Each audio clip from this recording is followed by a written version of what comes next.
Hello guys, August 29 నుంచి అయితే pro kabaddi season 12 అయితే స్టార్ట్ కాబోతుంది. అయితే ప్రో కబడ్డీ సీజన్ 12కి సంబంధించి తెలుగు టైటన్స్ అయితే ఇప్పటికే ప్రాక్టీస్ క్యాంప్ని చండీగఢ్లో అయితే చాలా హోరేవోరీగా చేస్తుంది. సో ఈసారి తెలుగు టైటన్స్ కప్పు కొట్టే ఛాన్స్ ఉందా లేదా, అంతేకాకుండా తెలుగు టైటన్స్ యొక్క ప్రాక్టీస్ క్యాంప్ ఎలా జరుగుతుంది, తెలుగు టైటన్స్ హోమ్ గ్రౌండ్ ఏదయ్యే ఛాన్స్ ఉంది, ఇలాంటి కంప్లీట్ డీటెయిల్స్ అయితే ఈ వీడియోలో చాలా క్లియర్గా మాట్లాడుకుందాం.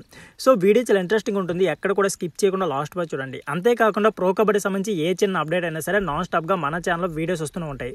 సో వీడియోస్ మిస్ కాకుండా ఉండాలనుకుంటే మాత్రం ఖచ్చితంగా ఎల్ఫై స్పోర్ట్స్ ఛానల్ని సబ్స్క్రైబ్ చేయడం మర్చిపోకండి. ఇక లేట్ చేయకుండా వీడియో అనేది స్టార్ట్ చేసేద్దాం.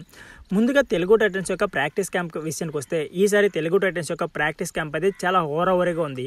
ప్రతి ప్లేయర్ కూడా వాళ్ళ యొక్క బెస్ట్ పర్ఫార్మెన్స్ అయితే ఈసారి ఇస్తున్నారు. ఎందుకంటే ప్రతి ఒక్కరు కూడా మ్యాట్ పైకి రావాలని ఉద్దేశంతో వాళ్ళ యొక్క బెస్ట్ పర్ఫార్మెన్స్ అయితే ప్రాక్టీస్ మ్యాచ్లో అవ్వబోతున్నారు. సో ప్రాక్టీస్ మ్యాచ్ తర్వాత టీం గురించి కంప్లీట్గా మాట్లాడుకుందాం. ఇకపోతే తెలుగు టైటన్స్ యొక్క హోమ్ గ్రౌండ్ విషయానికి వస్తే, ఈసారి తెలుగు టైటన్స్ హోమ్ గ్రౌండ్ హైదరాబాద్లో కాకుండా కొత్తగా వైజాగ్లో అయితే స్టార్ట్ చేయబోతున్నారు. సో ప్రో కబడ్డీ సీజన్ 12 కోసం తెలుగు టైటన్స్ హోమ్ గ్రౌండ్ అయితే ఈసారి వైజాగ్గా మారబోతుంది. ఇకపోతే ప్రాక్టీస్ క్యాంప్ విషయానికి వస్తే, ప్రాక్టీస్ క్యాంప్లో ప్రతి ప్లేయర్ అయితే ఇప్పటికే యాడ్ అయ్యారు. బట్ ఒక భరతవాడ మాత్రం ఇంకా టీంలో అయితే యాడ్ కాలేదు. సో భరతవాడ ఇంకెప్పుడు వస్తారనే దాని గురించి కూడా కొద్దిగా సస్పెన్స్ ఉంది. అసలు భరతవాడకి ఏమైనా అయిందా, లేకపోతే భరతవాడ కావాల్సిన ఇంకా ప్రాక్టీస్ క్యాంప్లో రాలేదన్నది ఇంకా క్లారిటీ అయితే లేదు. ఇకపోతే ఈసారి తెలుగు టైటన్స్ ఖచ్చితంగా కప్పు కొడుతుందంటే ఖచ్చితంగా కొట్టే ఛాన్స్ అయితే ఒక 70 to 80% ఉంది.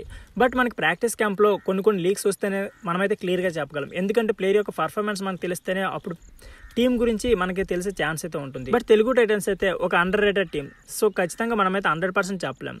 సో ఫ్రెండ్స్, ఇదే వీడియో. ఎవరైనా please like, share and subscribe my channel. Thank you for watching.